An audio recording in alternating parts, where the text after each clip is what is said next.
Hello, I'm Karen, and today's video is this is to do, because what I want to do is I want to send an email to a lady whose name is Dr. Julie Dunn. And the reason why I want to write to her is because of this article that was printed, or published, sorry, on the BBC News on the 19th of December last year. And the article is about prehistoric porridge, first pots for plant cooking found. Now, the evidence then goes on to tell you that the pots are 10,000 years old. Okay, so, and that it said that they was making a kind of porridge in it, and this all happened in the Libyan Sahara desert, which at that time used to be green and fertile, and it was populated by large animals such as hippos and elephants. And this is an image of what the desert looks like now, which is where they're finding these old pieces of pottery. And Dr. Dunn goes on, her speciality is actually the food side of things. However, there is a picture of the pottery. Now this picture, absolutely, oh, I was so ecstatic, because as part of my history research, I've been studying the pottery. And if we look closely at this piece of pottery, we can see all of these lines that are formed. Now, these lines was formed by using a cloth against the wet clay, and so then when it was fired, the cloth would have then gone away, and then you would have been left with this imprint. Now, if I get my magnifying glass, I'm sorry, I've got some reflections going off. I've tried to use a black background as well to try and stop against this.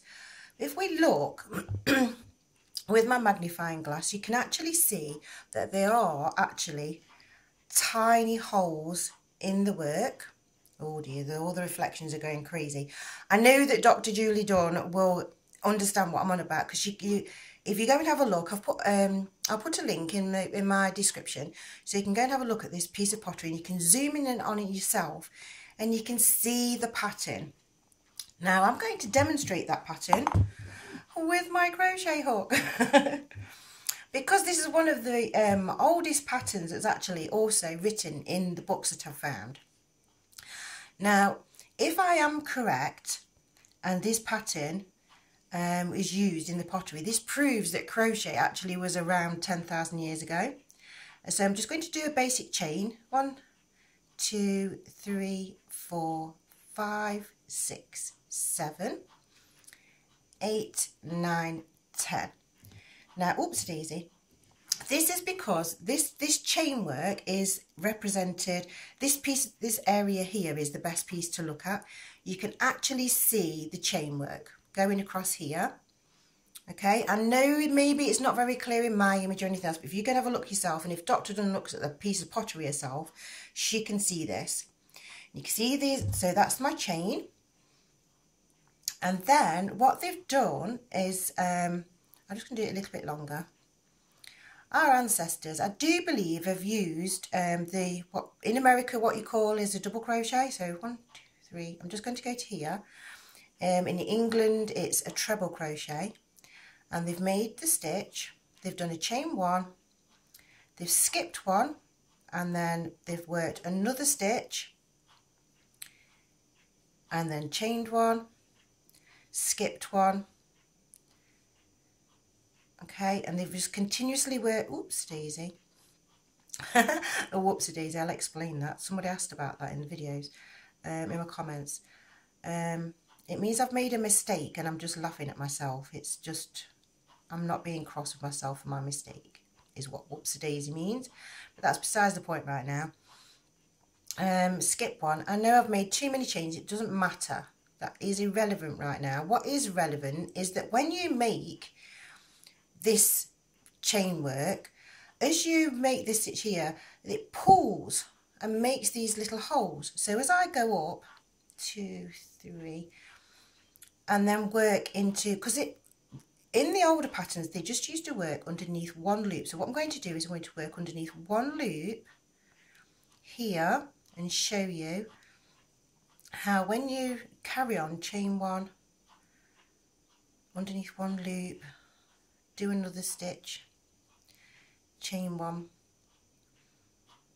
do another stitch there, It's making what they called as an open work crochet. It didn't have, in the beginning, it didn't have a proper name as such. Okay, so when those stitches are done on top of each other and the material is pulled, which it would have been while it was laid over, because it was like wrapped up like bandages over the clay, it makes these holes, and you see the chain work and you see the chain in between. So as it was stretched and stuck to the actual clay, and then as the clay work dried, and well, it was baked in an oven. I'm just getting my page back open. So then you can see how, you see, if you have a look here, you can actually see some little pieces that are behind it. But if we look at the rest of the work, we can see it was overlapped. It was sort of made like a bandage form. So it was wrapped around the pottery like a bandage and formed this pattern. And so as it overlaid, you would have seen stitch work from behind as well. Okay, now what makes it even more likely is the fact that the pottery is blue. Because I did some research, and my research says, sorry, I'm going to end up with like a nothingness on my screen for a minute, but my research says, this is according to motherearthnews.com, clay is a smooth, soft rock made up of mineral particles as fine as dust. The clay particles are all that remain of rocks such as feldspar after they're weathered and decomposed. And to be able to make it actually into stoneware, which was, because that was the product that they made because they could cook in the pottery, it says that this type of clay had to be fired at 2,400 degrees.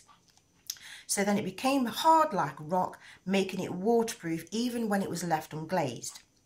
Now, I then went on to like, well, how do you get blue clay? Now, blue clay is associated with iron ore deposits, black grainy sand, and gold and silver deposits.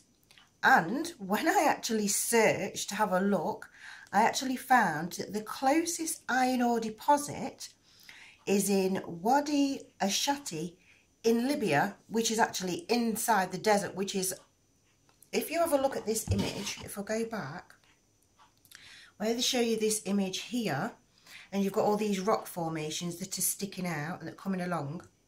When you actually go on Google Earth and you zoom down and have a look, inside these rock formations, you can see this place. It says it's Wadi Ashati, and that would have been where the water would have been coming down, because this would have all been water. They would have probably had boats going across here and all sorts of stuff. But because of, and so it's in that area where they would have actually got the clay from to be able to make this particular piece of pottery for it to be blue. Because if you look at the edges of the pottery, you can see it's still blue. It's not like it was blue on the outside of the pottery and then the inside was a different colour. All of the areas where you can see the edge of the pottery show that it actually appears to be a blue piece of pottery. So if this is the case, and Dr. Dunn can confirm that this particular image that's used, which is from, I'm going to pronounce this wrong probably, Sapienza in the University of Rome, which is there, it's that university along with the university, because if I have a look, there she is, look, she's got this. This is Dr. Julie Dunn, look, there she is. And it says Peopling the Green Sahara. And this is a special project, and she's actually going to be sampling over 3,000 ceramics from across the Saharan desert, and to investigate the paleo-environmental change in dietary adaptation.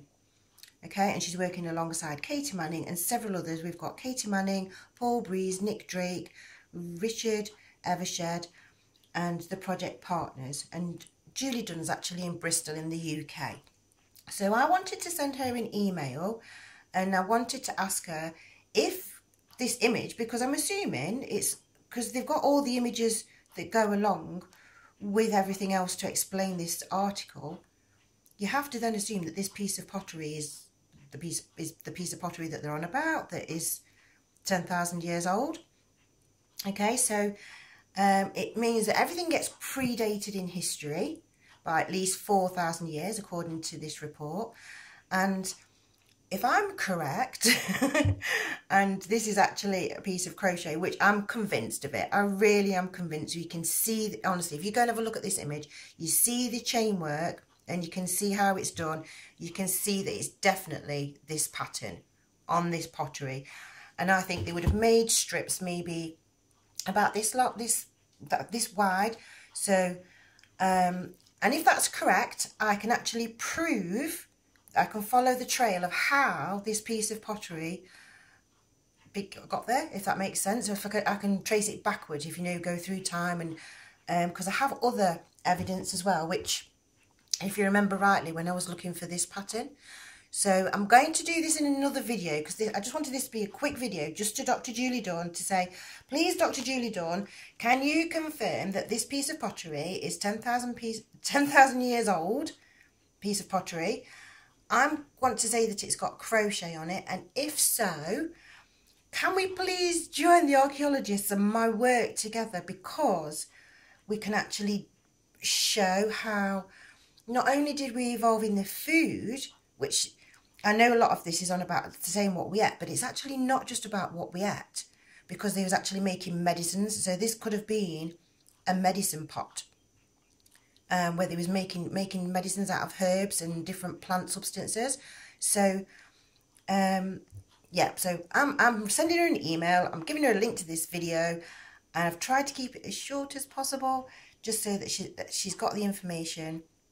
And obviously you're all going to have the information, and we'll have to wait and see now, so whether she confirms it. Okay, so thank you for watching, thank you for liking, thank you for subscribing, and thank you for all your lovely comments. And I'm going to be making another video explaining about the evidence that I've got with this particular pattern too, which proves Mademoiselle Rigaud definitely didn't do it. And if this can prove that I'm right, then we can date crochet back to 10,000 years. How cool would that be? Thanks again. Bye for now.